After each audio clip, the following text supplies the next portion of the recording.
സെഖര്യാവ് 2-ാം അധ്യായം 1 മുതലുള്ള വാക്യങ്ങൾ.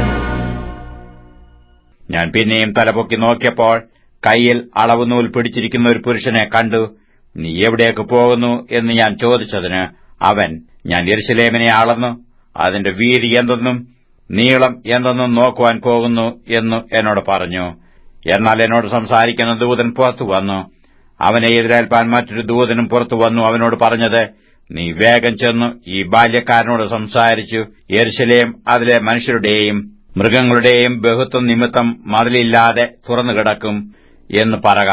എന്നാൽ ഞാൻ അതിനു ചുറ്റും തീമതിലായിരിക്കും, ഞാൻ അതിന്റെ നടുവിൽ മഹത്വമായിരിക്കും എന്ന് യഹോവയുടെ അരുളപ്പാട്. ഹേ ഹേ, വടക്കേദേശം വിട്ടോടുവീൻ എന്ന് യഹോവയുടെ അരുളപ്പാട്. ഞാൻ നിങ്ങളെ ആകാശത്തിന്റെ 4 കാറ്റുപോലെ ചിതറിച്ചിരിക്കുന്നുവല്ലോ എന്ന് യഹോവയുടെ അരുളപ്പാട്. ഹേ ബാബേൽ പുത്രിയുടെ അടുക്കൽ പാർക്കുന്ന സിയോനെ ചാടിപ്പോക. സൈന്യങ്ങളുടെ യഹോവ ഇപ്രകാരം അരുളിച്ചെയ്യുന്നു, നിങ്ങളോട് കവർച്ച ചെയ്ത ജാതികളുടെ അടുക്കൽ അവൻ എന്നെ മഹത്വത്തിനായി അയച്ചിരിക്കുന്നു. നിങ്ങളെ തൊടുന്നവൻ അവന്റെ കൺമണിയെ തൊടുന്നു. ഞാൻ അവരുടെ നേരെ കൈകുലുക്കും, അവർ തങ്ങളുടെ ദാസന്മാർക്ക് കവർച്ചയായിത്തീരും.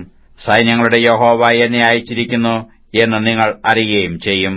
സിയോൻ പുത്രിയെ ഘോഷിച്ചുല്ലസിച്ച് സന്തോഷിക്ക. ഇതാ ഞാൻ വരുന്നു, ഞാൻ നിന്റെ മധ്യയെ വസിക്കും എന്ന് യഹോവയുടെ അരുളപ്പാട്. അന്നാളിൽ പല ജാതികളും യഹോവയോട് ചേർന്ന് എനിക്ക് ജനമായിത്തീരും. ഞാൻ നിന്റെ മധ്യയെ വസിക്കും. സൈന്യങ്ങളുടെ യഹോവ എന്നെ നിന്റെ അടുക്കൽ അയച്ചിരിക്കുന്നു എന്ന് നീ അറിയുകയും ചെയ്യും. യഹോവ വിശുദ്ധദേശത്ത് യഹൂദയെ തന്റെ ഓഹരിയായി കൈവശമാക്കുകയും യെരൂശലേമിനെ വീണ്ടും തിരഞ്ഞെടുക്കുകയും ചെയ്യും. സകല ജഡവുമായുള്ളവരെ, യഹോവയുടെ മുമ്പിൽ മിണ്ടാതിരിപ്പീൻ. അവൻ തന്റെ വിശുദ്ധ നിവാസത്തിൽ നിന്ന് എഴുന്നള്ളിയിരിക്കുന്നു.